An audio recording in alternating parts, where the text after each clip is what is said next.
Nós hoje vamos falar acerca do relacionamento pais-filhos, filhos-pais. Alguns pais aqui já têm a minha idade e já não podemos afetar muito a vida dos nossos filhos, a não ser com o nosso testemunho, com a nossa maneira de ser e de estar. Mas podemos transpor e transportar estes conhecimentos para os nossos netos e de uma ou de outra forma influenciar alguma família que se nos depare pelo caminho com aquilo que nós vamos aprender hoje. Mas antes propriamente nós entrarmos na nossa mensagem, eu gostaria de fazer uma referência ao retiro que nós tivemos no fim de semana passado. Acho que foi uma boa experiência também, uma experiência marcante. O tema do nosso retiro foi Estamos Juntos. E nós estamos juntos. Estamos juntos em relação ao presente, estamos juntos em relação aos planos e aos propósitos que o Senhor tem para a sua igreja, nomeadamente para a igreja onde nós estamos, o Centro Bíblico da Feira. Nós estamos juntos. E também estaremos juntos na eternidade, devido à nossa fé em Cristo. Amém? E estamos gratos ao Senhor por aquilo que Ele fez. Não sei porquê, mas nós íamos para lá, Clarice e eu, e eu disse-lhe, eu estou um bocado nervoso. E ela disse que também estava, o que não é comum nela, comigo é mais frequente, mas acho que havia ali uma tensão muito grande a nível espiritual para que nós não tivéssemos liberdade e para que a obra de Deus não fosse feita. Mas o Senhor, na sua graça e na sua misericórdia, Ele falou, Ele esteve presente connosco e acho que também foi mais um marco feito por Ele na nossa igreja e nas nossas vidas.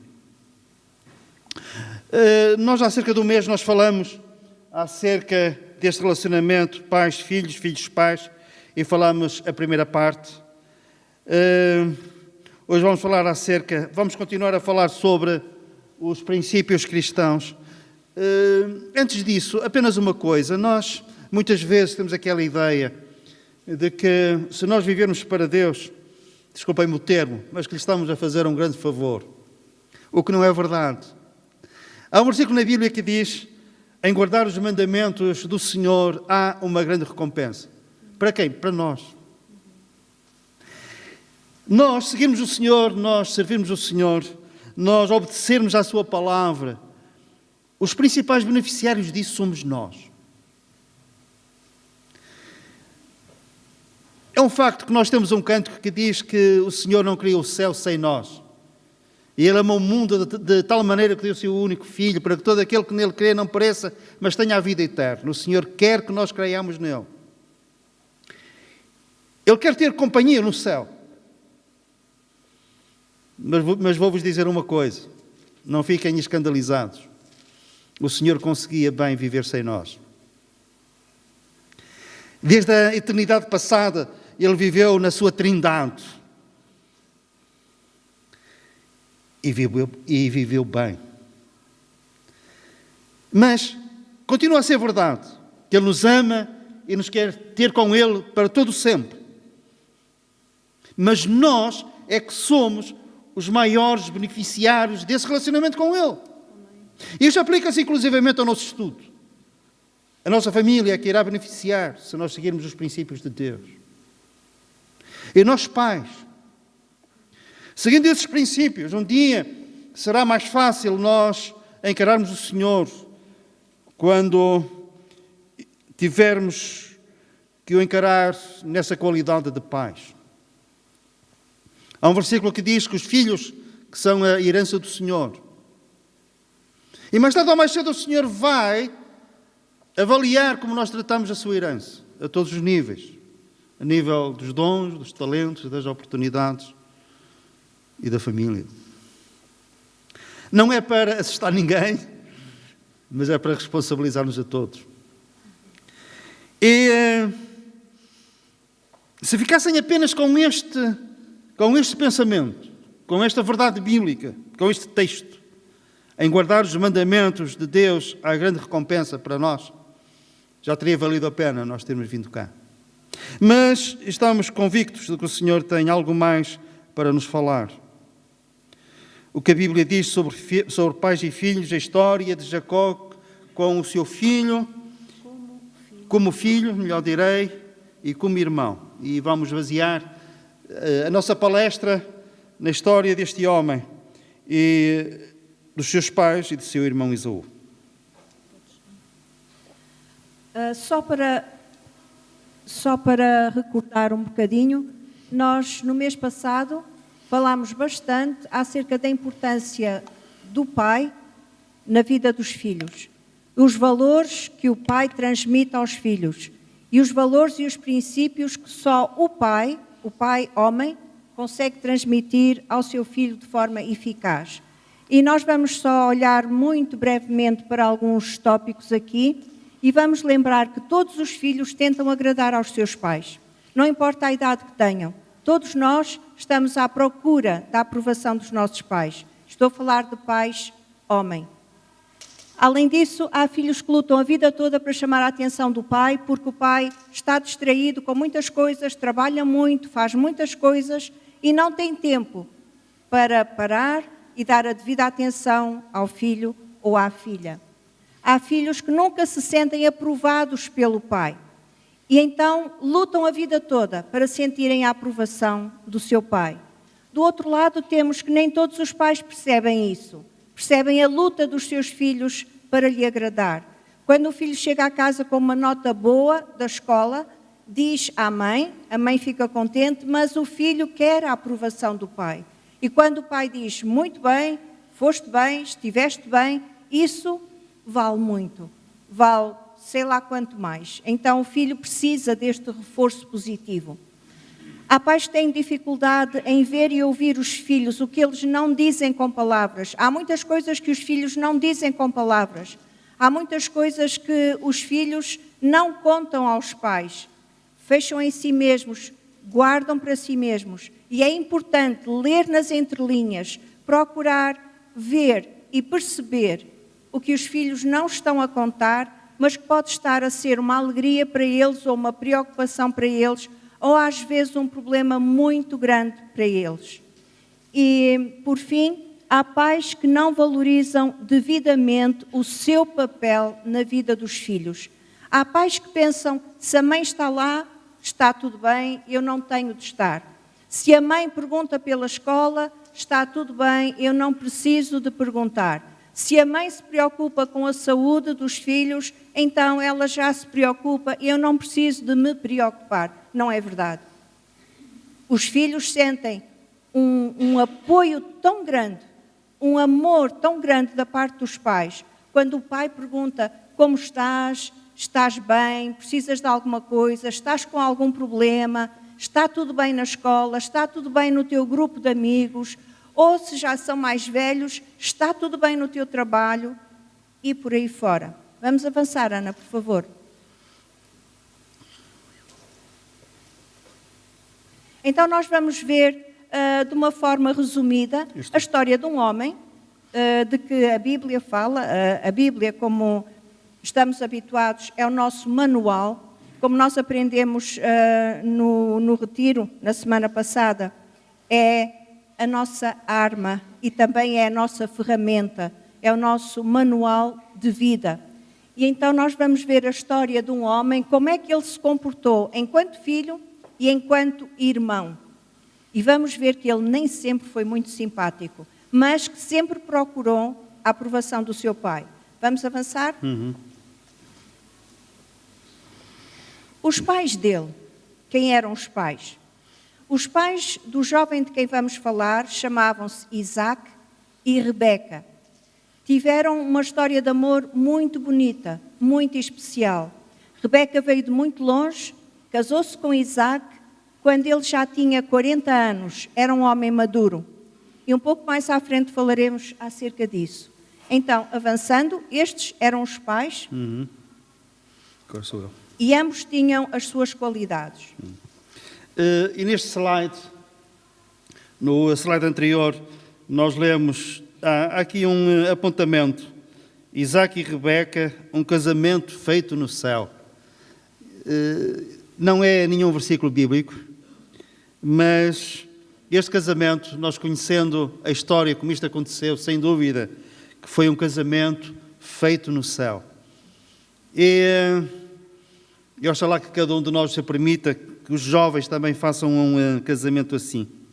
Lembro-me que há muitos anos a nossa filha disse à mãe, e depois a mãe contou-me a mim, que ela, a certa altura da conversa, ela disse: o vosso casamento foi feito no céu. E isso para nós é uma bênção grande. E foi também este caso, porque nós vemos que Isaac, aos 40 anos, começou a orar pela sua noiva, a orar pela mulher, pela mãe dos seus filhos, e ao fim de 20 anos, Rebeca concebeu. E é uma história com altos e baixos, apesar de ter sido feito no céu. Porquê? Porque eles tinham 2 filhos, tiveram 2 filhos, Isaac e...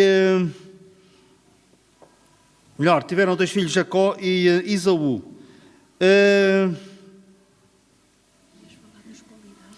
Ia falar das qualidades de Isaac e de Rebeca, é isso.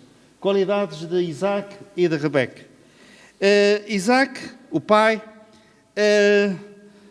era um homem dócil e submisso. E quando nós nos lembramos deste pensamento, eu lembrei-me de outra coisa. Ele devia de ter 16 anos à volta disso. Quando o seu pai Abraão pegou nele e o levou até ao monte de Moriá para o oferecer em sacrifício. Isaac, quando subia aquele monte com o seu pai, ele não sabia qual era o propósito daquela viagem. A certa altura ele pergunta ao pai: ó pai, temos aqui um cutelo, temos lenha, fogo, mas onde é que está o cordeiro para o sacrifício? Ele não sabia que o cordeiro seria ele. Então eles chegam ao cimo do monte. E Abraão já era uma pessoa com idade, idoso, era um homem idoso. A certa altura ele diz: filho, o cordeiro és tu. Porque o Senhor disse para eu me levantar, para te trazer até este lugar e para te oferecer em sacrifício. O cordeiro és tu. Agora imaginem isto. Isaac estava na sua juventude, no apogeu da sua juventude. Ele poderia, por exemplo, simplesmente dizer: pai, eu deitar-me aqui em cima desta lenha para tu me sacrificares e ateares o fogo. Jamais. E o pai nada poderia fazer em relação a isso. Isaac, nas calmas, desceria ao monte, aborrecido, zangado com seu pai e se calhar não voltando a casa. Mas ele, de uma forma dócil e submissa, ele deita-se sobre aquela lenha. Conhecemos o resto da história. Quando seu pai está pronto para o sacrificar, cutelo no ar, há uma voz que diz: Abraão, Abraão, não faças mal ao rapaz. E depois há um cordeiro que estava ali perto, que foi sacrificado em lugar dele. O pai do homem que nós vamos concentrar as nossas atenções era este, Isaac. Paciente, provado na fé, homem de oração. Nós lemos que ele orou durante 20 anos para que a sua mulher concebesse, de uma forma perseverante, sem desistir. Rebeca, pela história, desde o momento em que ela aparece, vemos que era uma jovem muito bonita, mas tinha outras qualidades muito mais importantes do que o aspecto físico. Ela era amável, prestável, trabalhadora, era muito determinada. Ela ofereceu-se para ajudar o homem que estava junto à fonte com 10 camelos carregados. Ela ofereceu-se para o ajudar, para tirar água para os camelos. Dizem que os camelos bebem à volta de 100 litros de água de cada vez, 100, 120. Eram 10 camelos. Ela teve que tirar muita água. Mesmo que eles não bebessem os 100 litros, foi preciso tirar muita água para que aqueles camelos ficassem sem sede, não é? Ela fez tudo isso sozinha, prontamente. Portanto, era uma pessoa cheia de qualidades também. E penso que quando 2 jovens se casam, cada um deles tem as suas qualidades. Tem muitas qualidades, cada um deles. E se elas forem dedicadas para fazer bem ao outro, para honrarem a Deus, vai funcionar, vai correr muito bem. Podemos avançar? Então, finalmente, ao fim de 20 anos de muito empenho, muita oração, este casal ficou à espera de um filho, pensavam eles. Até que a mãe, a Rebeca, sentiu que alguma coisa dentro dela não era normal. E, na verdade, o que a Bíblia diz é que, ao fim destes 20 anos, em que ela tinha sido sempre estéril, o Senhor ouviu as orações e Rebeca, a mulher de Isaac, concebeu. Vamos para o slide seguinte. E quando ela percebeu isto, ela fez uma coisa. Ela foi falar com Deus acerca desta sensação estranha que ela tinha dentro dela. E Deus explicou-lhe: tu estás grávida, tu vais ser mãe de gêmeos. Vais ter 2 rapazes. E logo ali naquele momento, Deus revelou-lhe uma coisa que era contrária ao pensamento daquela época. E o que lhe revelou foi que desses 2 haveriam de vir 2 povos. Um povo seria mais forte do que o outro. E o mais velho, o filho mais velho que nascesse primeiro, iria ser servo do seu irmão. Normalmente nas famílias, agora, mas sempre era assim, e naquele tempo ainda muito mais, aqueles que eram o filho mais velho tinham outras responsabilidades, tinham outro estatuto dentro da família e tudo isso. Mas Deus estava a dizer o contrário a Rebeca: tu vais ter 2 filhos. E o que nascer em segundo lugar vai ser mais importante do que o que nascer primeiro. Vai ser mais importante nos planos de Deus. E assim foi. E então, seguimos. Então nasceu o primeiro menino e era ruivo. Não eram gêmeos, como é que se diz? Idênticos? Homozigóticos. É aquilo, não eram gêmeos homozigóticos. Homozigóticos. Homozigótico, igual. Agora... Eram gêmeos Falsos e verdadeiros. Agora que tu fizeste a pergunta, eu duvidei. Normal. Então, eram gêmeos falsos. Eles não eram exatamente a cópia um do outro. Então, um era muito ruivo e muito peludo. E o que nasceu a seguir, o segundo, tinha a pele lisinha, como os bebés normalmente têm, mas já demonstrou um traço do seu caráter. Ele nasceu com uma mão a agarrar, a segurar o calcanhar do irmão mais velho. Ele queria nascer primeiro, antecipar-se na No curva. fundo, ele queria nascer primeiro. Não conseguiu. O ruivo e cabeludo saiu primeiro, mas o segundo vinha atrás dele com a mão agarrada ao calcanhar. E isto já era um traço do seu temperamento. Ele já viria a ser uma pessoa assim que tentava apanhar o outro. E pela vida fora fez várias coisas para tentar apanhar o irmão. Vamos avançar? Já agora, Jacó significa suplantador, aquele que quer estar à frente, suplantar o outro. Okay? Então, os dois rapazinhos, que eram fisicamente diferentes, também tinham gostos muito diferentes. E um deles gostava das coisas de casa. Devemos dizer que não moravam numa casa de pedra, tijolo, madeira, não, moravam em tendas. E um deles gostava de fazer as coisas ali à volta das tendas e de cuidar dos rebanhos. Ele aprendeu muito, ele era um pastor dedicado, ele aprendeu tudo acerca dos cordeiros, das ovelhas, das espécies de ovelhas, aprendeu essas coisas todas. Já o outro, o Esaú, e este nome Esaú significa ruivo, vermelho, por aí, o Esaú não. Era daquele género de miúdos que gostam de correr na floresta, correr no mato, atirar setas, pedras, tentar acertar nos pardais primeiro, depois tentar caçar mesmo. E então eles desenvolveram-se de forma totalmente diferente. Eu queria fazer aqui um apontamento para os pais. Há pais que têm apenas um filho e não têm como compará-lo com mais nenhum. Há pais que têm 2 filhos e frequentemente comparam um com o outro. Mas eu vou pedir aos pais e às mães, obviamente, que aceitem os vossos filhos com as qualidades e as características que eles têm. O Jacó era suplantador, estava sempre a tentar ganhar ao irmão, gostava das coisas calminhas, dos cordeiros, etc. O Esaú não. O Esaú queria ir à guerra, queria setas, queria arcos, flechas, se calhar lanças, facas. Não se importava de caçar, de matar, de esfolar o animal que ele tivesse apanhado. E nós devemos aceitar os nossos filhos como eles são, com as suas qualidades. Se calhar um é mais desportista, outro é mais de ficar sentado a ler. Não faz mal. Os dois são valiosos. Os dois são herança do Senhor. Está bem?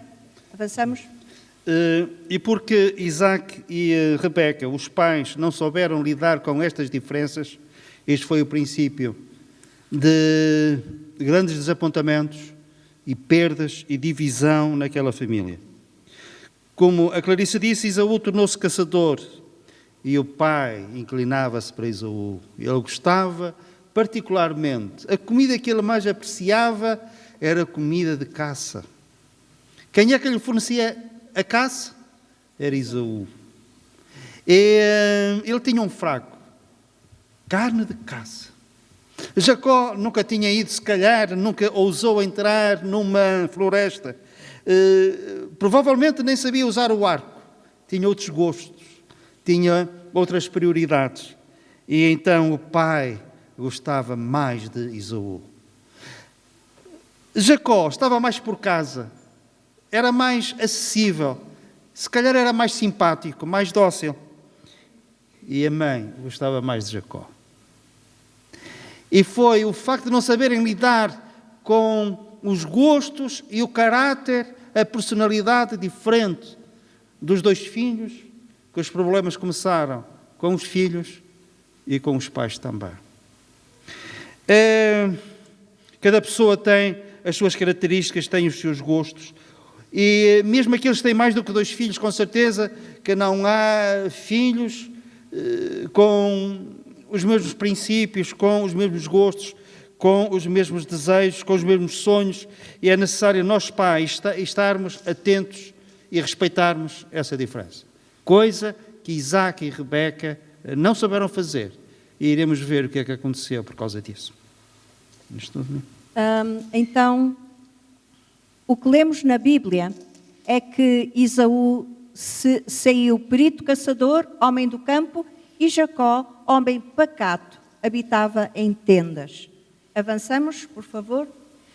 Então, agora, queria também mais uma vez falar com os pais acerca da questão da comida.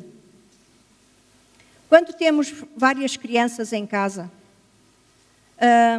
quem é que tem experiência de uma criança dizer eu não gosto disto e a outra diz eu não gosto daquilo, ai não gostas então dá cá que eu como? Alguém aqui tem experiência disto? Sim? Ainda bem, ainda bem. Isso acontece em todas as famílias, não é? E frequentemente a hora da refeição, quando há crianças, é uma hora que nem sempre é muito fácil. É uma guerra. Às vezes. Às vezes é uma guerra. Porque há muitas coisas em jogo, não é? E os pais têm que saber dividir bem a comida e não fazer sempre pratos especiais para a criança que não gosta de peixe, por exemplo. Então vai ter um bife e o outro pensa, ok, então eu também não devia gostar. Ok, já ouvi aqui vi uma mãe a fazer assim. Isso quer dizer alguma coisa ao filho, não é? Então, não gostas de peixe, então vais ter um bifinho de frango, vais ter um bifinho panado, não sei, qualquer mimo assim. Nem sempre é possível fazer isso, nem sempre, não é?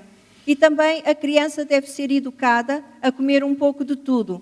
Eu sei que há crianças que têm alergia a certos alimentos e há crianças que simplesmente não gostam de alguns alimentos. Até podem experimentar um dia, mas não gostam e pronto. Nada a fazer acerca disso. Não vale a pena também forçar a criança, espancar a criança porque não come, sei lá, batata cozida. Pronto, olha, dá-lhe massa, dá-lhe arroz, dá-lhe pão. Batatas fritas que ele gosta. Batata frita? Batata assada, não é? Então, na verdade, nós temos aqui a roda dos alimentos, ou um prato confeccionado com vários alimentos que são equilibrados.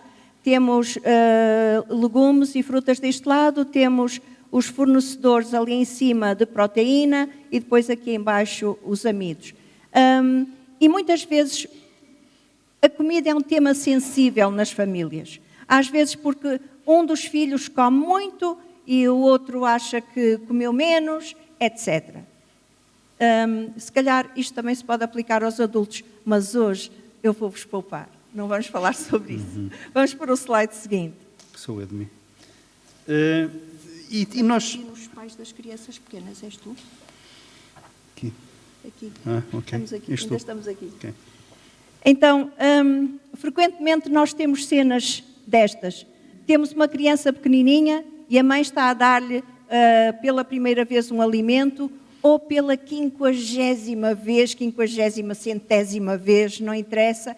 E a mãe, com todo carinho, fez aquela papinha, aquela sopa e vai aviãozinho e tal, e a criança faz assim e cospe a comida toda. Ou então, uma criança já mais crescida que tem aquele tipo de atitude. Eu não como isso, não vale a pena, não quero. E as mães preocupam-se muito com isso. Era importante que os pais participassem nisto. Que não fossem só as mães a chorar às escondidas porque o filho se alimentou mal. Era importante que o pai percebesse, às vezes, o drama que a mãe vive porque o seu filho ou a sua filha não se alimenta como devia ser em termos de equilíbrio alimentar. Desde que nós começamos a ir ao médico, ao pediatra, com a nossa criança pequenina, há uma lista que nos dão de alimentos para dar às crianças, não é? Aos X meses dás isto e depois aquilo, etc, etc, etc. E as mães, cuidadosamente, tentam seguir aquilo. Os pais nem sempre colaboram muito nesta parte. Penso que os pais modernos, os pais de agora, colaboram muito nesta parte. Mas os pais mais antigos, não. Achavam que era com a mãe. Então, às vezes para a mãe é dramático lidar com isto sozinha. É muito duro. Se o pai ajudasse, ia ser também uma bênção para a criança e uma bênção muito grande para a mãe. Penso que no slide seguinte nós temos uma família feliz. Acerca da família feliz à mesa, convém lembrar que um dos aspectos importantes à mesa é uma conversa saudável. A mesa é um lugar de partilha, um lugar de alegria, um lugar onde se podem ouvir muitas gargalhadas e não deve ser um lugar em que a criança chora porque não gosta de sopa de nabiças. Não deve ser um lugar onde a criança chora porque, pronto, não quer e está triste e está muito cansada. Deve ser a mesa da família, a mesa da refeição, deve ser um lugar onde toda a família está bem. O pai está bem, a mãe está bem, os filhos estão bem, não importa o número de filhos, nem que sejam 12, não importa. Mas estão todos bem e mostram amor uns para com os outros, consideração uns para com os outros. E se um pede, podes-me passar o pão, o outro passa delicadamente o pão, não lhe atira por cima, está bem? Não vamos permitir isto às nossas crianças. Como há aqui casais que ainda não têm filhos, e estou a ver alguns, quando os meninos chegarem, olhem que eles são malandros e fazem uns olhinhos que querem levar o pai e a mãe à certa. Não se fiem nisso, não vão por aí. Sigam o que deve ser feito, aquilo que é certo, não é céu. Fazem olhinhos e tentam levar os pais à certa. Pois fazem. Então, à volta da mesa, há conversas saudáveis. À volta da mesa não se diz mal dos outros. À volta da mesa há alegria. As refeições também podem ser um lugar e um meio de educarmos os nossos filhos e de partilharmos coisas com eles e acima de tudo também estarmos atentos em relação a uma outra situação. Eu conheci uma mãe que tinha, e tem, mas naquela altura os filhos eram relativamente pequenos, tinha 3 filhos. E era sempre uma guerra às refeições. Ela usou uma estratégia. Ela servia a todos ao marido, aos filhos, e depois deles acabarem, para ela almoçar em paz, ela ia almoçar ou ia jantar sozinha. Era a única maneira dela ter sossego enquanto comia. Eu conheço um outro pai que tem 2 filhos e às vezes, à mesa, eles não se portam muito bem. E um dia eu perguntei-lhe, como é que consegue aguentar isto? Ele disse, às vezes eu não aguento, eu deixo ficar à mesa e eu vou comer sozinho para a sala. Ora, não se pode chegar a este ponto.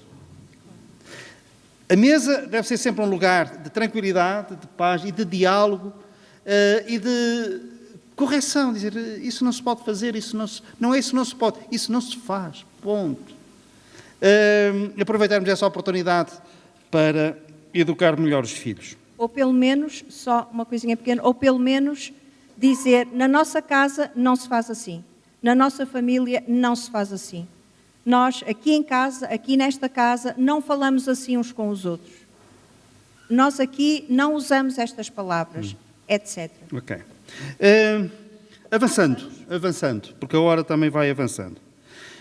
Durante toda esta história, todo este trajeto desta família, nós nunca vemos que tenha havido um esforço da parte do pai ou da mãe ou dos filhos para mudar as coisas. Esta preferência do pai em relação a um dos filhos, Esaú, a preferência de Rebeca, a mãe, em relação a Jacó, é um padrão que se manteve sempre. Não houve mudança. Ora, todos nós cometemos erros na vida e em todas as áreas da nossa vida. Mas há uma coisa, e nós, como povo de Deus, o Senhor dá-nos não somente os conhecimentos, mas dá-nos também a graça para nós mudarmos aquilo que está mal. Amém. É possível. Um dos temas mais importantes que a Bíblia fala para o seu povo, que o Senhor fala para os seus filhos, é transformação, é mudança. As coisas velhas passarem a ser novas, haver uma diferença. Nós não nos podemos acomodar àquilo que está mal. Temos de fazer algo para mudar. E nessa mudança, e nesse trajeto, nesse percurso, nós podemos contar com a graça de Deus para que essa mudança seja efetivada. E atentemos para aquilo que Jesus disse: se uma casa estiver dividida contra si mesma, tal casa não poderá subsistir. Isto vai ter consequências na nossa família, no meio daqueles que nós mais amamos. Então, este versículo que acabou de ser citado, se uma casa estiver dividida contra si mesma, tal casa não poderá subsistir, são palavras do Senhor Jesus. E vamos avançar para o slide seguinte. Então, como dissemos há pouco, Jacó tentou várias vezes ultrapassar o seu irmão. Na verdade, houve 2 vezes que ficaram registadas na Bíblia em que Jacó tentou suplantar o seu irmão. E uma delas foi esta: comprou-lhe o direito de ser o filho mais velho. Vamos ver como aconteceu. Avançamos? Aconteceu que Jacó gostava de cozinhar. O Esaú provavelmente gostava de cozinhar caça, até porque há um texto à frente na Bíblia que demonstra isso, que ele sabia cozinhar a carne de caça. Mas Jacó cozinhava outras coisas, por exemplo, comida vegetariana. E houve um certo dia em que Jacó tinha feito um belo guisado de lentilhas. E vamos ver o que aconteceu com isso. Aconteceu que, podes virar, Ana. Aconteceu que Esaú vinha da caça muito cansado, desanimado. A Bíblia diz que ele vinha esmorecido. Como disse o pastor quando conversámos em casa, talvez não tivesse conseguido apanhar caça naquele dia, ou talvez não caça de jeito como ele gostaria de ter apanhado. Vinha muito desanimado, muito esmorecido, e começou a sentir o cheirinho do guisado de lentilhas que o Jacó estava a fazer. E aproximou-se e pediu-lhe. E o Jacó aproveitou para fazer negócio. Eu dou-te o guisado de lentilhas se tu me deres o teu direito de filho mais velho.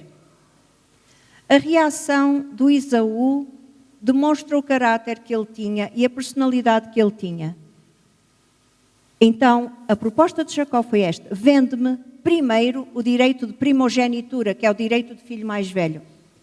E o Esaú respondeu: estou a ponto de morrer. De que me serve o direito de filho mais velho? Não vale nada.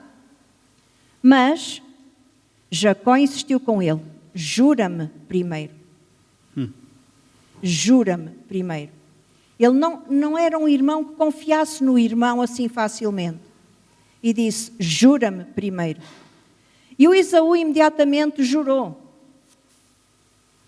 E vendeu o seu direito de filho mais velho por um prato, ou um tacho que fosse, ou um alguidar, não importa, de lentilhas. Vamos avançar. Então o que a Bíblia diz a seguir é isto: Jacó deu a Esaú pão, o cozinhado de lentilhas, ele comeu e bebeu, levantou-se e saiu. Então, e perdeste o direito de ser o filho mais velho, isso não significa nada? O que a Bíblia diz é tremendamente grave. Assim, desprezou Esaú o seu direito de primogenitura, o seu direito de filho mais velho. Isto tinha um significado muito grande que vamos ver imediatamente a seguir. Okay. Então, o filho mais velho herdava o dobro da herança dos pais. E também herdava a liderança da família, a autoridade judicial do pai. E herdava as bênçãos, neste caso, de Abraão. Isto é, as bênçãos, e nós iremos ver acerca da bênção de Abraão, passaram de Abraão para Isaque, seu filho, e como Esaú era o filho mais velho, passariam para ele. E ele despreza isso por um prato de lentilhas. Isto fala-nos acerca de um outro princípio, de uma outra verdade. Tantas e tantas vezes nós desprezamos as coisas importantes de Deus por um prato de lentilhas. Por coisas que comparativamente não são nada e não valem nada. E podemos desprezar a salvação que há em Cristo, porque se formos a um certo lugar, a uma igreja como esta, um amigo pode olhar para nós com algum desdém, a ver alguma piada, algum reparo de algum familiar. E assim nós desprezamos a possibilidade de ouvir a palavra de Deus, o Evangelho, tem poder para nos salvar. Podemos até pôr em causa a própria eternidade por uma coisa assim, barata, insignificante, comparativamente falando. Às vezes, nós desprezamos um compromisso sério com Deus por causa de uma coisa que na eternidade nem sequer será mencionada, porque é palha, madeira e feno que vai tudo desaparecer e arder um dia. E Esaú desprezou, esta palavra para mim é a palavra mais forte em todo este texto. Ele desprezou assim, desta forma, por um prato de lentilhas, jurando os privilégios de ser o filho mais velho, que, como disse atrás, naquele tempo era de suma importância. A bênção de Abraão. Deus Todo-Poderoso te abençoe. Isto era para Esaú. E te faça fecundo e te multiplique para que venhas a ser uma multidão de povos. E te dê a bênção de Abraão a ti e à tua descendência contigo, para que possuas a terra de tuas peregrinações concedida por Deus a Abraão. Era uma bênção imensa que passou para Isaque e de Isaque passava para Esaú. Há aqui algo que nós depois vamos ter que acertar. Mas estamos agora cingidos a isto, a esta atitude de Esaú perante o seu irmão Jacó. O esperto, o espertalhão, jura, amarrou ao curto, como nós costumamos dizer, daqui agora não sais, daqui tu não podes fugir. E Esaú desprezou isto. O que é que nós estamos a fazer para desprezar as coisas de Deus?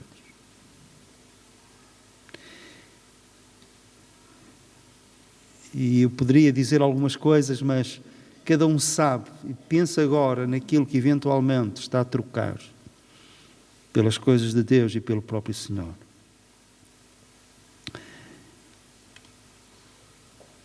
E isto vai ainda mais longe. Isto vai ainda mais longe. O slide seguinte.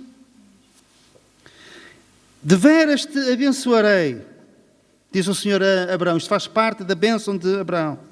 Deveras te abençoarei e certamente multiplicarei a tua descendência como as estrelas dos céus e como a areia na praia do mar. A tua descendência possuirá a cidade dos seus inimigos. Nela serão benditas todas as nações da terra, porquanto obedeceste à minha voz. Esta bênção foi, e temos o respaldo bíblico, foi transmitida de Abraão para Isaac. E no slide seguinte nós lemos: apareceu-lhe o Senhor a Isaac e disse: não deixas ao Egito, fica na terra que eu te disser, habita nela e serei contigo e te abençoarei, porque a ti e à tua descendência darei todas estas terras e confirmarei o juramento que fiz a Abraão teu pai. Multiplicarei a tua descendência como as estrelas dos céus e lhes darei todas estas terras. Na tua descendência serão abençoadas todas as nações da terra. E agora reparem. Qual o alcance maior desta bênção em relação à bênção de Abraão? Reparem, na tua descendência serão abençoadas todas as nações da terra. Isto vai muito longe. Jesus, nós lemos Mateus capítulo 1 e lemos assim. Mateus começa assim. Jesus, filho de David, filho de Abraão. A bênção maior e a descendência mais abençoada seria o próprio Senhor Jesus Cristo. Lemos isso em Gálatas. Em Gálatas nós lemos que nós, pela fé, somos filhos de Abraão, porque Jesus vem da descendência de Abraão. O que Esaú desprezou foi ser um antepassado, entre aspas, alguém por quem o Filho de Deus, o Senhor Jesus Cristo, viria. No fundo, se nós quisermos ser exigentes com Esaú, ele desprezou o privilégio de, na sua descendência, estar o Senhor Jesus. Eu tenho aqui os versículos de Gálatas, mas o nosso tempo vai indo. Mas Gálatas capítulo 3, eu leio. Gálatas capítulo 3, muito rapidamente. Sabei, pois, que os que são da fé são filhos de Abraão, espiritualmente falando. Versículo 13 diz: Cristo nos resgatou da maldição da lei. E o versículo 14: para que a bênção de Abraão chegasse aos gentios, a nós, em Jesus Cristo, a fim de que recebêssemos pela fé o Espírito prometido. Isto é, nós temos o Espírito de Deus. A bênção de Abraão chegou até nós, tendo em consideração isto que o Senhor prometeu primeiramente a Abraão, depois a Isaac e depois a Jacó. Esaú desprezou.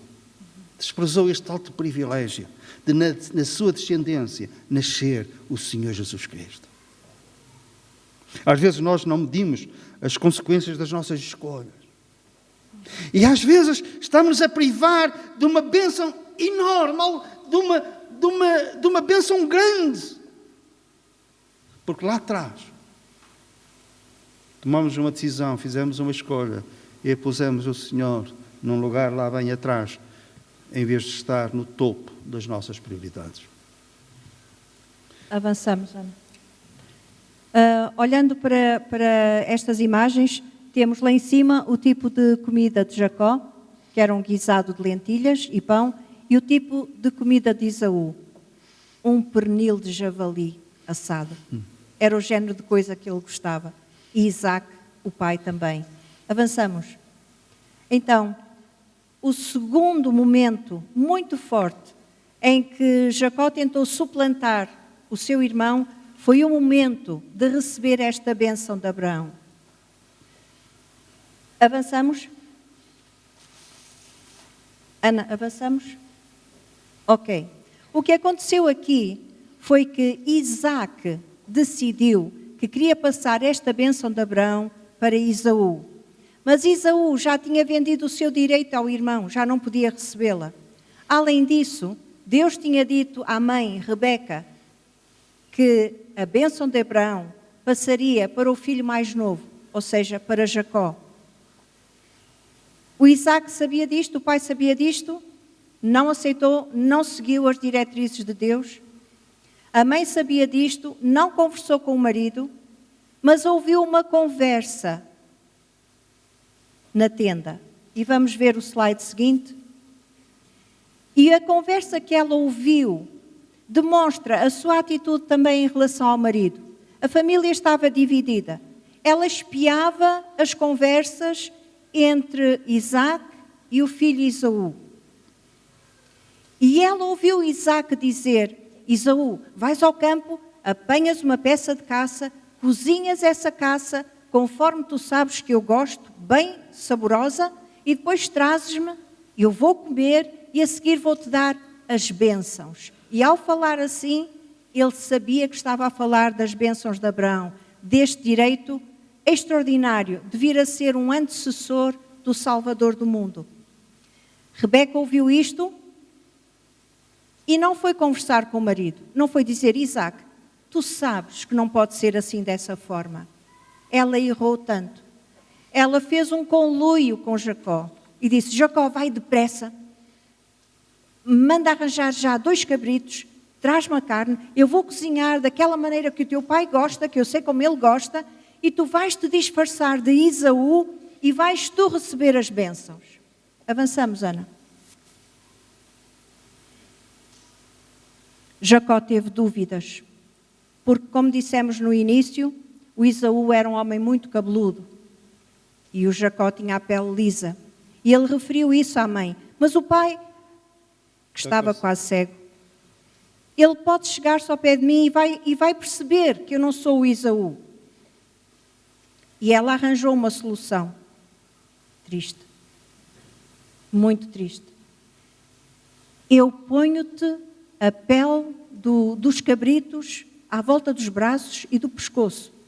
Se o pai te tocar, e das mãos, se o pai te tocar, ele vai achar que tu és o Esaú. Além disso, mandou Jacó vestir uma roupa de Esaú, para ter o cheiro do corpo de Esaú. E foi assim, mascarado, que ele foi ter com o pai, levando a comida, não a comida de caça, mas a comida preparada pela própria mãe, por Rebeca.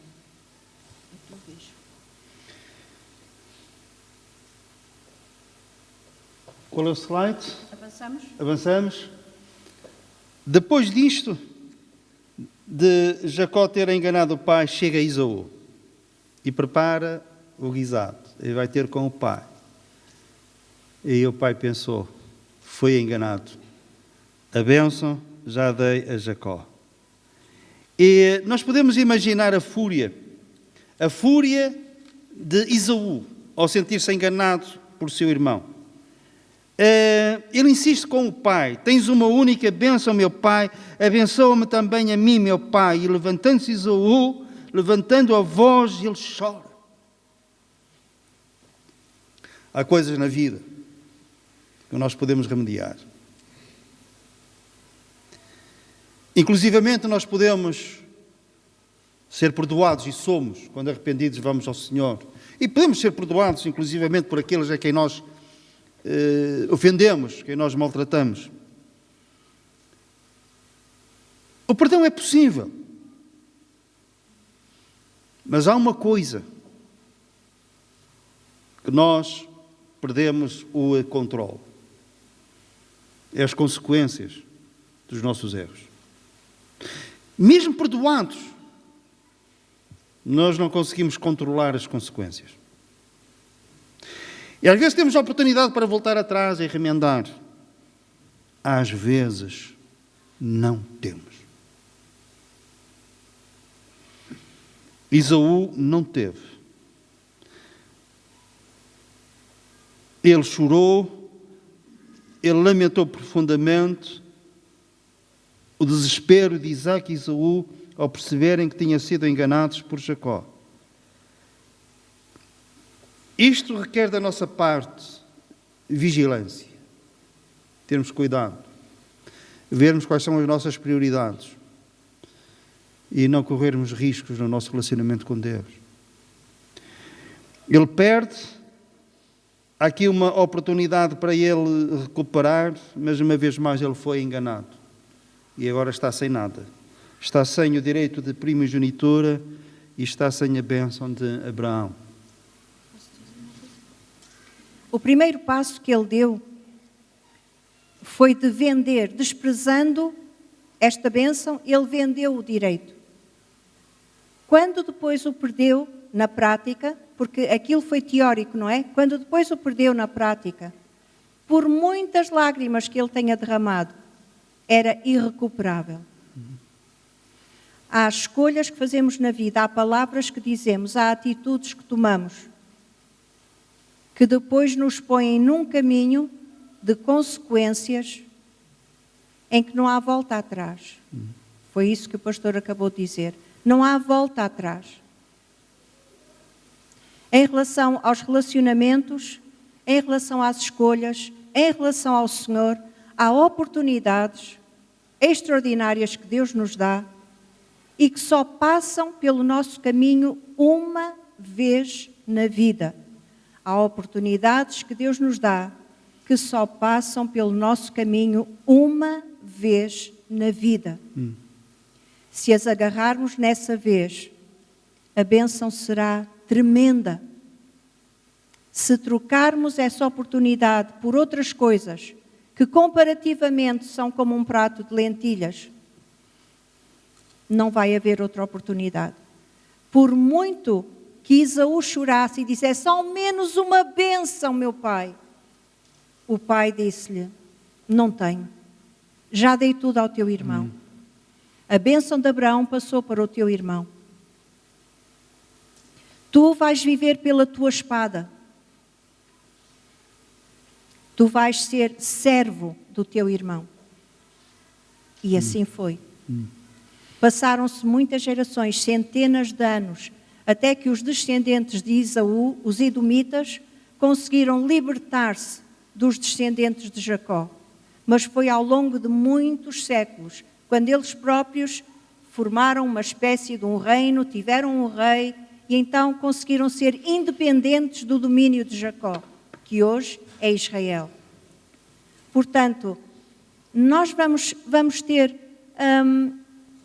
muito cuidado com a forma como tratamos os nossos filhos, com a forma como tratamos as pessoas com quem lidamos, com a forma como fazemos as opções da nossa vida. Porque tudo isso tem consequências, muitas vezes de alcance eterno. E vamos para o encerramento. Reparem nesta consequência. Está-se a viver mais uma guerra em Israel, com todo o sofrimento, dor. Começou a 7 de outubro, continua. Não vamos entrar aqui no campo político, porque não nos cabe fazê-lo aqui. Temos a nossa opinião, mas não é daqui que nós vamos proferi-la. Mas nós sabemos o sofrimento que esta guerra, que não é a única, é a terceira guerra entre Israel e os palestinianos. E a guerra e o sofrimento que Israel, ao longo dos anos, tem passado, ao longo dos séculos, sempre em litígio com o povo árabe. Sabem como é que isso começou lá atrás? Isto é tudo consequência de um ato de Abraão, que apesar de ser o pai da fé, cometeu um erro. Estava casado com Sara. E na sua velhice, aos 99 anos, o Senhor promete-lhe um filho. Não. Antes. Ele teve aos 99, aos 100. Aos 100 nasceu o Isaac. O Isaac. E foi o Ismael teve aos 87. 87. Depois ele tinha 13 anos. Vamos só ficarmos aqui. O Senhor promete-lhe um filho. Os anos foram passando. E a sua esposa não concebia, não engravidava. E um dia, Sara tem uma conversa com Abraão. Diz, olha, provavelmente Deus esqueceu-se. Ou então ele não cumpre a sua palavra. Prometer-nos um filho. Só há uma maneira de nós termos um filho. Barriga de aluguer. Temos uma criada, temos aqui uma empregada, Agar, tu vais deitar com ela, ela vai engravidar e aquele filho depois é nosso. O que é que Abraão, como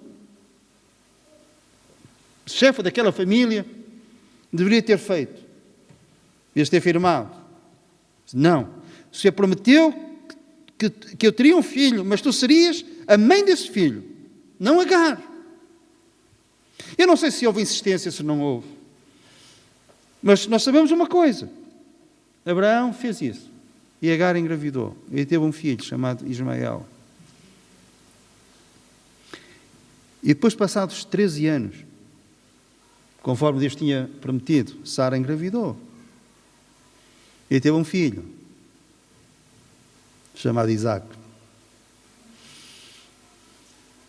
Depois problemas entre Ismael e Isaac. Este Isaac, o pai de Jacó, que nós estamos a falar. Vamos abreviar. Ismael tornou-se o pai dos árabes. Isaac, o pai dos judeus. De Israel. E as guerras. As consequências passadas todos estes séculos. Milénios, inclusivamente milénios. Tudo porque Abraão deu ouvidos à sua esposa. Antecipou-se a Deus. Não confiou nele. E nessa precipitação, teve um filho que não era o filho da promessa. Concluo com um caso pessoal, porque tem este enquadramento. Isto é como ser médico. As nossas vitórias nós esquecemos. O problema é quando nós perdemos. E as vitórias, às vezes, passo por uma pessoa e lembro-me que ela teve um problema muito sério, aqui há uns anos atrás, e que eu, pela graça de Deus, consegui ajudar, e ela está ali. Mas eu esqueço, isso esquece-se. Só em situações particulares é que vem à superfície e vem à memória. As perdas não são assim. E na vida cristã também é igual. O Senhor tem-me usado ao longo dos anos, como também a vós, com certeza, para levar pessoas a Cristo de uma ou de outra forma. E eu, muitas dessas situações eu esqueço. São as vitórias que nós esquecemos. O problema são as derrotas. Eu já falei aqui, mas acho que tenho enquadramento.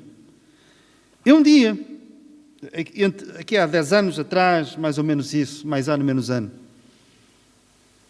o Senhor colocou no meu coração um desejo de eu ir falar com alguém da minha juventude, talvez 2 ou 3 anos mais velho que eu, mas com quem eu me dava muito bem. Ele tinha um estabelecimento em Ovar e eu às vezes passava lá, passava à porta. E nunca fomos assim muito próximos, mas éramos conhecidos. Não era amigo de peito, mas aquelas pessoas que nós podemos considerar amigos. Não é um mero conhecido, é algo mais que isso. E por mais que uma vez eu passei ali na estrada e aquela voz dizia-me: vai falar com ele. E por aquela razão eu não fui. Passado uns tempos, eu soube que ele estava gravemente doente. E eu lembrei-me. E tentei aproximar-me. Mas disseram-me que ele já não recebia visitas, estava transtornado mentalmente. Em 15 dias após o diagnóstico, ele morreu. Mais tarde, eu encontrei os pais. Faz no próximo dia 1 de novembro anos. Talvez tenha sido o primeiro ano após a morte do filho e encontramos-nos no cemitério. E os pais abraçaram-se a mim e choraram. A perda do filho. Eu não chorei nessa altura, mas eu chorava mais do que eles. O choro da alma. Porque se eu tivesse um dia ido lá e tivesse falado com ele, Quem sabe se eu não teria uma palavra de maior conforto para os pais. E dizer, ok, eu compreendo a sua dor, mas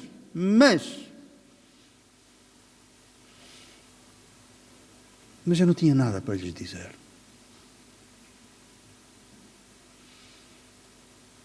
O Senhor sabe onde é que Ele se encontra na eternidade. O Senhor sabe, na sua graça e na sua misericórdia. Mas eu sei uma coisa. Eu deixei passar aquela oportunidade. E quando eu quis fazer alguma coisa, já não foi possível fazer.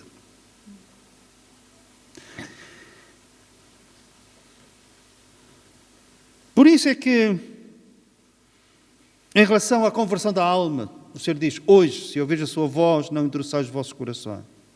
Hoje você pode entregar-se ao Senhor Jesus. Pode confiar nele, como aquele que na cruz do Calvário derramou o seu precioso sangue para o purificar de todo pecado. Você precisa ter uma conversa com Deus. Precisa de reconhecer que é pecador e que o salário do pecado é a condenação eterna.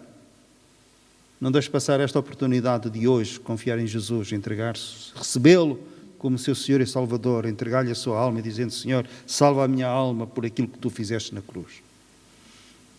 Quem sabe? Se este é o último dia da tua oportunidade,